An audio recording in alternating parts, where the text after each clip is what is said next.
வணக்கம். இந்த வீடியோவில் ஏன் தர்ப்பணம் கொடுக்கணுங்கிறத பற்றி ஆன்மீக ரீதியான அறிவியல் ரீதியான விளக்கம் கொடுத்துருக்குறேன். மறக்காமல் பாருங்கள்.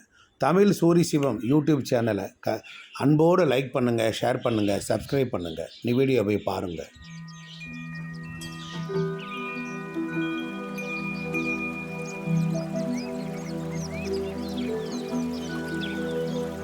ஆங்கிலேயர்கள் படையெடுத்து வருவதற்கு முன்னர் இந்த நாட்டில் குருகுல வாசம், ஆன்மீக கல்வி, பிறப்பை அறுத்து முக்தி பெறுதல், பிறவா நிலை அடைதல் என்கின்ற நம்முடைய பண்டைய பாரத தேசத்தில் அத்தகைய உயர்ந்த நிலை நிலவியது.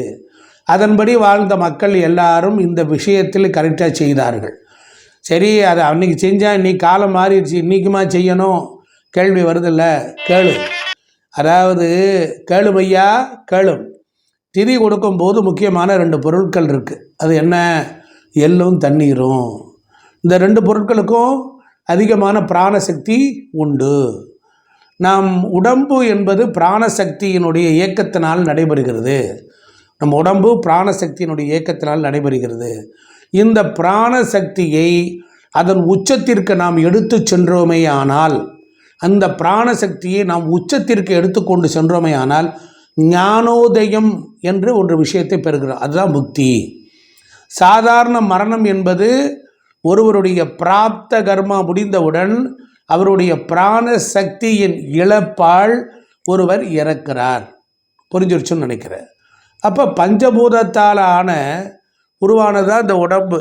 பஞ்சபூதத்தால் ஆனதான் இந்த உடம்பு. அது அன்னமய கோஷம் அப்படிங்கிறது உடம்பு.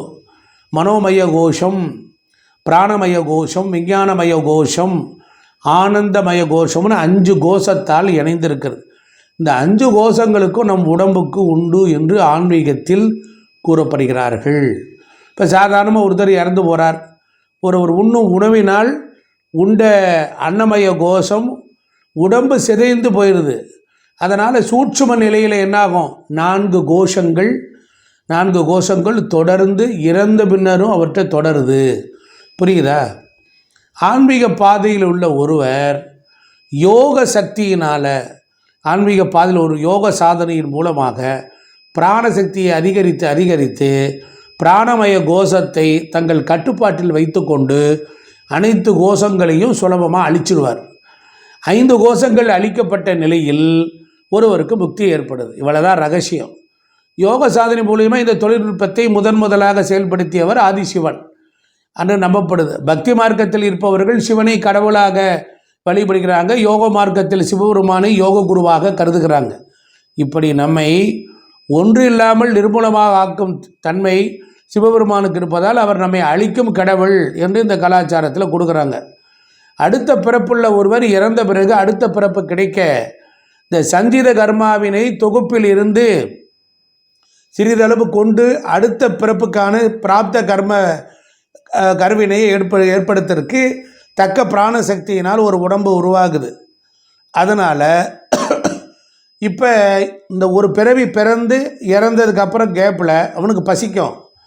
எள் தண்ணீர் திதி மூலம் கொடுத்தால் இறந்த ஒருவருக்கு எப்படி சேருகிறது என்பதை சொல்கிறீங்க, அதான் கேட்குறீங்க.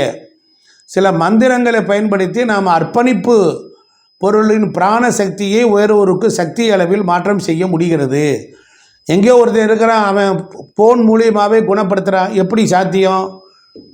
இதே மாதிரி தான் இந்த குறிப்பிட்ட பொருளுக்கு மந்திரங்கள்லாம் சமஸ்கிருத அச்சரங்கள்.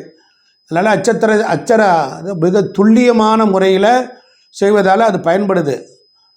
சமஸ்கிருத மந்திரங்களுக்கு இணையான தமிழ் மந்திரங்களே இருக்குது, இல்லைன்னெலாம் இல்லை. அர்ப்பணம் என்ற தமிழ் மந்திரத்தை அருகாமையில் உயிருடன் நிற்பவருக்கு வாய் என்ற எழுத்து ஒரு மந்திரம்தான்.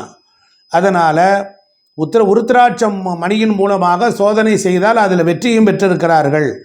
உருத்திராட்ச மணி காற்று தத்துவத்தை அடிப்படையாக கொண்டது. அதனால் ஒருவர் இறந்தாலும் அவருடைய பிராணமய கோஷம், அந்த பிராணமய கோஷம் உயிருடன் இருப்பதால் இப்படி மந்திரங்களின் மூலமாக பிராணசக்தியை மடைமாற்றம் செய்ய முடிகிறது. அதனால் இறந்த பின் பிராணசக்தியை இப்படி அதிகரிப்பதால் அவருக்கு அடுத்த பிறப்பு பிராணசக்தியின் உயர்வால் நல்ல வகையில் அமையும். சுருக்கமாக சொல்கிறேன், அவன் ஒன்றுமெல்லாம் போயிட்டான், அவனுக்கு சாப்பாடு கொடுக்கறது செயலை செஞ்சால் அடுத்து ஒரு பிறக்கும் போது உத்தமமான பிறப்பான். இதற்குத்தான் இது பயன்படுகிறது.